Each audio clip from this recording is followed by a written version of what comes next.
नमस्कार विद्यार्थी मित्रांनो, फॅन्टॅस्टिक स्टडी चॅनेलवर तुमचं स्वागत आहे. आजचा आपला टॉपिक आहे, जर MPSC करताय तर कोणत्या 5 चुका तुम्हाला टाळल्या पाहिजेत. मी स्वतः या चुका केलेल्या आहेत आणि माझ्या अनुभवातून मी या तुम्हाला शेअर करणार आहे. सर्वात महत्त्वाची पहिली जी चूक आहे ती म्हणजे नो सिलेबस.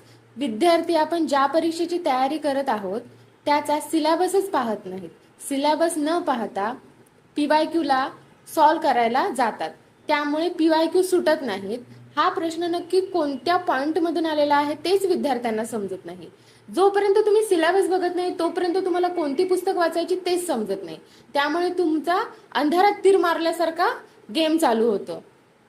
आता काही क्लासेसमध्ये असं सांगतात की सिलेबस तोंडपाठ हवा.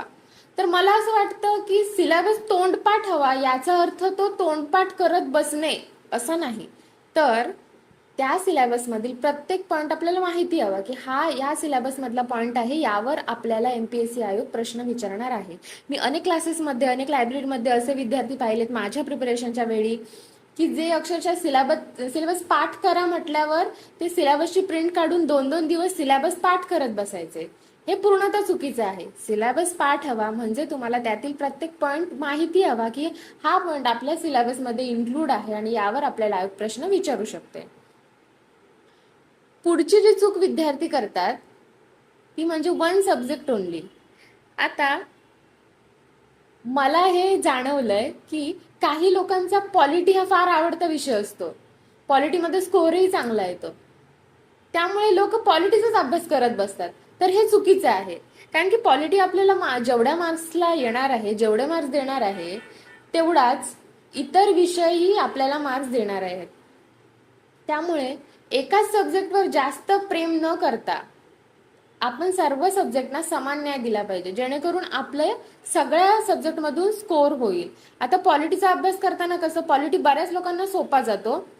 PYQ बेस्ड बरेच क्वेश्चन विचारले जातात, त्यामुळे पॉलिटीमध्ये स्कोर देखील येतो. पण कसं आहे, पॉलिटीमध्ये तुमचा स्कोर येतोय पण महाराष्ट्रातल्या सर्व मुलांचा येतोयच. त्यामुळे तुम्हाला इतर सब्जेक्टवर फोकस करणेही तेवढंच गरजेचं आहे. त्यामुळे एकाच सब्जेक्टवर प्रेयसीसारखं प्रेम न करता, तिलाच गुलाबाची फुलं न देता तुम्ही सगळ्या सब्जेक्टवर मनापासून प्रेम करा. तिसरी जी चूक आहे विद्यार्थी करतात ती आहे झिरो रिव्हिजन. प्रथम हा व्हिडिओ पहा. हमारा शाओलिन में एक पुराना कहावत है, मुझे उन 10,000 मूव से खतरा नहीं है जो तुमने एक बार प्रैक्टिस की है, मुझे उस एक मूव से खतरा है जो तुमने 10,000 बार प्रैक्टिस की है. अपना अंदर झांक सिद्धू, है तुम्हारा पास कोई ऐसा मूव, एक ऐसा मूव जो तुम बचपन से आज तक करने आए हो, जिसे तुमसे बेटर और कोई नहीं कर सकता. या व्हिडिओमध्ये अक्षय कुमार व त्याचे गुरुजी सांगण्याचा प्रयत्न करत आहेत, तेच थोड्याफार कमी शब्दात मी तुम्हाला सांगण्याचाच प्रयत्न करत आहे.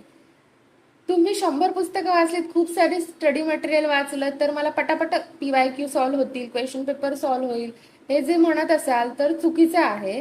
तुम्ही 100 पुस्तकं वाचण्यापेक्षा एकच पुस्तक 100दा वाचलं पाहिजे. अनेक टॉपर्स देखील हेच वाक्य सांगतात, minimum books and multiple times revision. ते फॉलो करा तरच तुम्हाला त्याचा परिणाम दिसून येईल. सगळ्यात महत्वाची आणि जी मी चूक स्वतः केलेली आहे ती म्हणजे PYQ स्किप करणे. तर आपण काय करतो, हे वाचायचं राहिलंय, ते वाचायचं राहिलंय, माझं हे मटेरियल नवीन आहे तर वाचून होईल का, माझ्या मित्राने आज नवीन बुक आणलंय ते वाचून बघू का, त्याच्यातून काही इम्पॉर्टंट डेटा येतोय का, याच्या मागे धावत धावत राहताना आपलं मेन काय आहे तर PYQ. शेवटी एक्झाम आपली आहे PYQ ची. आपल्याला MPSCचा पेपर देताना ना की डिस्क्रिप्टिव्ह पेपर आहे, आता तो केलाय राज्यसेवेला, that is different, but PYQ based बऱ्याच एक्झाम्स आहेत, तर त्यामध्ये आपल्याला PYQ सॉल्व्ह करण्याची प्रॅक्टिस असलीच पाहिजे. आपल्याला डेटा लिहायचा नाहीये तर डेटा अनालाइज करून PYQच्या उत्तरापर्यंत पोहोचायचं आहे. आपण काय करतो, खूप सारं मटेरियल वाचतो, त्याची रिव्हिजन करतो, पण आपण PYQच्या दृष्टीने तयारीच करत नाही.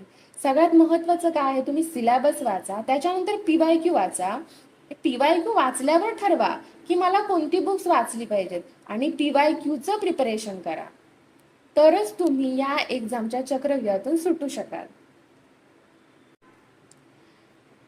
5वा मुद्दा आणि सगळ्यात महत्त्वाचा मुद्दा आहे नो कन्सिस्टन्सी. प्रत्येक विद्यार्थ्याने विद्यार्थी दशेत अगदी बॅक बेंचर पासून टॉपर पर्यंत ज्यांनी पोस्ट क्रॅक केल्यात, एक्झाम क्रॅक केल्यात, पोस्ट मिळवल्यात, क्लास 1 आहेत, त्यांनी सुद्धा हा मुद्दा फेस केलेला आहे. मी स्वतः याच्यातून गेलेले आहे.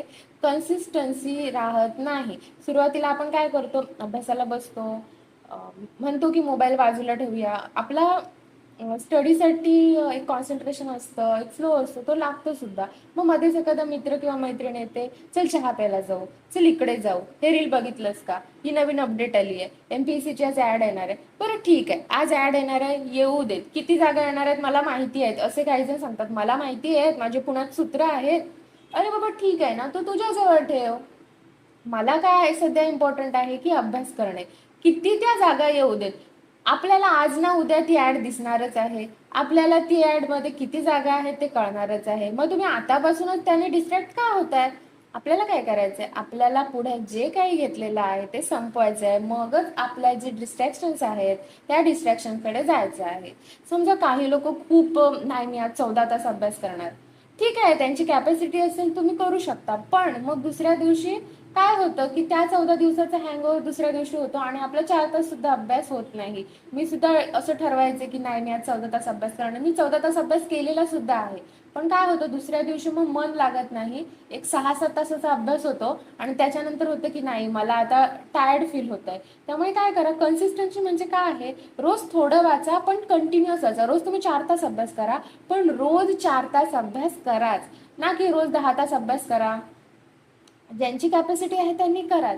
पण काही मुलं अशी असतात की 10 तासाऐवजी 4 तासात खूप छान अभ्यास करतात, मस्त रिव्हिजन करतात, PYQ सॉल्व्ह करतात आणि इतर वेळी मित्रमैत्रिणींसोबत चहाला वगैरे जाताना बोलताना सुद्धा ते सिलेबस विषयी बोलतात किंवा काही करंट अफेअर्स विषयी बोलतात. त्यांचा टाइम मॅनेज स्वतःचा टाइम मॅनेज करतात.